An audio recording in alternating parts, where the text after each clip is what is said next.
সবাই বলেন যে জীবনে কাদের সঙ্গ লাভ করছি সেটা খুব গুরুত্বপূর্ণ। এক ঝুড়ি ফলের মধ্যে যদি একটা পচা ফল আপনি রেখে দেন, তাহলে আস্তে আস্তে সমস্ত ফল পচে যায়। সেই জন্য কথায় আছে যে কুসঙ্গ থেকে দূরে থাকো। কিন্তু কি করা যায়? এই সংসার খুবই ছোট। যেখানে আমরা কাজ করি, যেখানে আমরা থাকি, যে পথে আমরা আসা যাওয়া করে থাকি, যে পথে আমরা ভ্রমণ করি, সেখানে এমন অনেক সংখ্যক ব্যক্তি থাকেন যাকে দেখে আমরা মনে করি যে এদের থেকে দূরে থাকতে হবে। তখন আমরা কি করতে পারি? তাদের কি আমরা পরিত্যাগ করব? তাহলে এই সংসারে এমন অনেক মানুষ আছেন, তাহলে কি সংসারই পরিত্যাগ করব?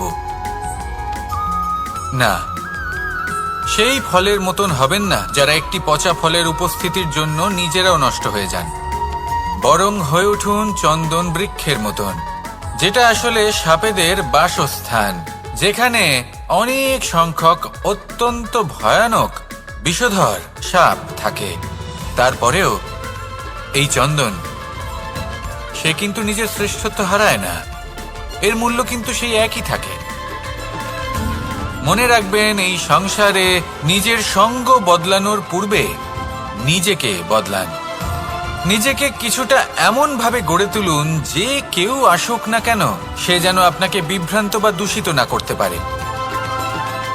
আসুন আমার সাথে ভালোবেসে বলুন, রাধা রাধা।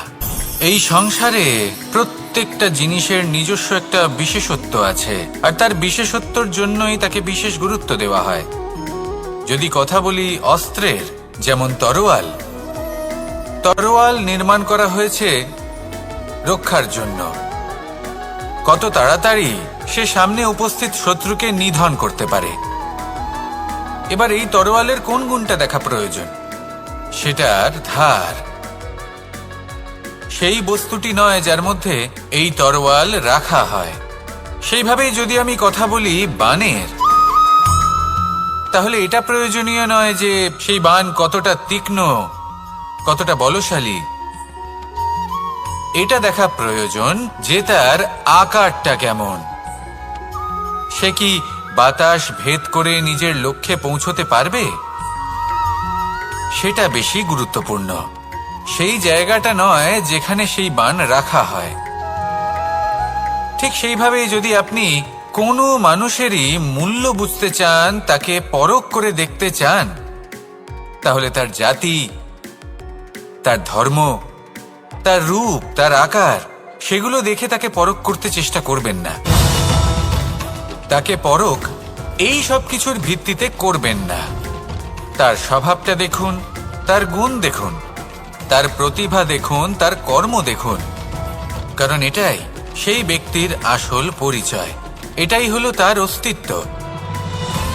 যখনই আপনি কোনো নর্তককে শ্রেষ্ঠ নৃত্য প্রদর্শন করতে দেখেন, তখন আপনি কিন্তু এটা ভাবেন না যে সে কোথা থেকে এসেছে, সে কি খায়, ওর বন্ধু বান্ধব কারা।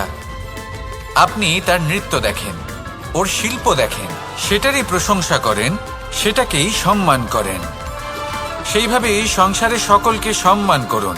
আর এই সম্মানের আধার হওয়া উচিত তার গুণ, তার স্বভাব, তার কর্ম, তার রূপ আর তার বেশভূষা নয়। আসুন আমার সাথে ভালোবেসে বলুন, রাধা রাধা। এই সংসার বলে যে কৃষ্ণ হলো মহাযোগী। কেউ বলে যে কৃষ্ণ হলো সাংখ্যযোগের প্রবর্তক, কেউ বলে ভক্তিযোগের, কেউ বলে জ্ঞান যোগের, কেউ কেউ এটা মনে করেন যে অষ্টাঙ্গ যোগের প্রভু হলাম আমি। কিন্তু এই যোগ আসলে কি? যোগ বিষয়টাকে বোঝা খুব একটা কঠিন নয়, কিন্তু সেই যোগকে নিজের যাপনের অংশ করে তোলা হলো অত্যন্ত কঠিন, আর তার জন্য প্রয়োজন অভ্যাস। যোগ শব্দটার অর্থ হলো যুক্ত করা, আর এটা আমি ছোটবেলায় শিখেছিলাম। যখন আমার মাখন খেতে ইচ্ছে করত, আর মা মাখনের সেই হাঁড়িটা ওপরে টাঙিয়ে রাখতেন, তখন আমরা ভাবতাম যে অত দূরে পৌঁছবো কি করে।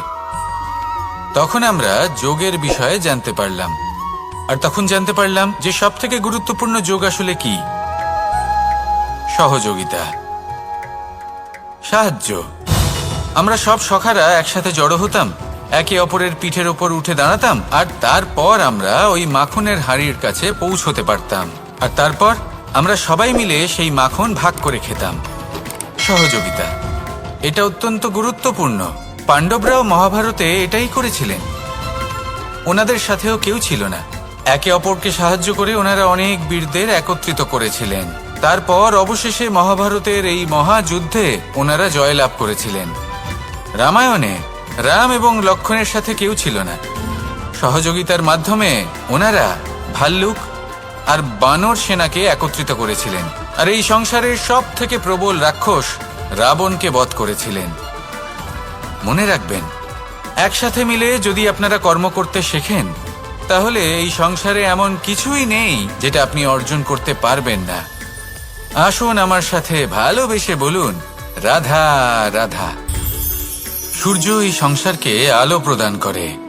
সূর্যের মনে যদি নিজের তেজের জন্য অহংকার জন্ম নেয়, তখন তার অহংকার ভঙ্গ করে মেঘ। সূর্যের আলো পূর্ণরূপে ঢেকে দেয়। মেঘের মনে যদি নিজের গতি নিয়ে অহংবোধ জন্ম নেয়, তাহলে মেঘের অহংকার ভঙ্গ করে পর্বত। মেঘের গতি অবরুদ্ধ করে দেয়। এবার যদি পর্বত নিজের নিশ্চলতা নিয়ে অহংকার করে, তাহলে সেই অহংবোধ ভঙ্গ করে একটি মূষক। সেই বিশাল পর্বতে একটি ছিদ্র করে দেয়। এবার যদি মূষকের নিজের মনে অহংবোধ জন্ম নেয়, তাহলে জল তার অভিমান ভঙ্গ করে, সেই ছিদ্র দিয়ে প্রবেশ করে। আর যদি জলের মনে অহংবোধ জন্ম নেয়, তখন মানুষ বাঁধ নির্মাণ করে তার গতিপথ রুদ্ধ করে, জলের অহংকার ভঙ্গ করে। আর যদি মানুষের মনে অহংকার জন্ম নেয়, তখন সূর্য নিজের তাপ দ্বারা মানুষের অহংকার ভঙ্গ করে। এই সংসারে অহংকার প্রদর্শন করার কোনো প্রয়োজন নেই। আমাদের সবার মধ্যেই কিছু বিশেষ গুণ আছে, আর সবার মধ্যে কোনো না কোনো দোষও আছে। এই প্রকৃতি আমাদের কি শিক্ষা দেয়? কেউ একে অপরের সাথে লড়াই করে না, একে অপরের জন্য বাধা সৃষ্টি করে না, শুধু নিজের কর্ম করে। সূর্য নিজের প্রকাশ দ্বারা বনস্পতি এবং গাছপালাকে জন্ম দেয়। মেঘ বর্ষা সৃষ্টি করে লুপ্ত হয়ে যায়, আবার নির্মিত হয়। পর্বতের সেই নিশ্চলতা সেই বর্ষাকে একটা দিশা প্রদান করে, আর তারপরে তা ধারা হয়ে প্রবাহিত হয়ে যায়। এইসব কি? এইসব একটা সম্পর্ক, একটা চক্রের মতো। সবাই একসাথে নিজের কর্ম করে, তাই এই চক্র আবর্তিত হয়। এটা আমাদেরও করতে হবে। একসাথে মিলে কাজ করতে হবে। কারোর জন্য বাধা হয়ে উঠলে হবে না, কাউকে ছোট মনে করলে হবে না। এটাই করতে থাকুন। সবাই মিলেমিশে কর্ম করুন। প্রকৃতি আমাদের এই শিক্ষাই দেয়। আসুন আমার সাথে ভালোবেসে বলুন, রাধা রাধা।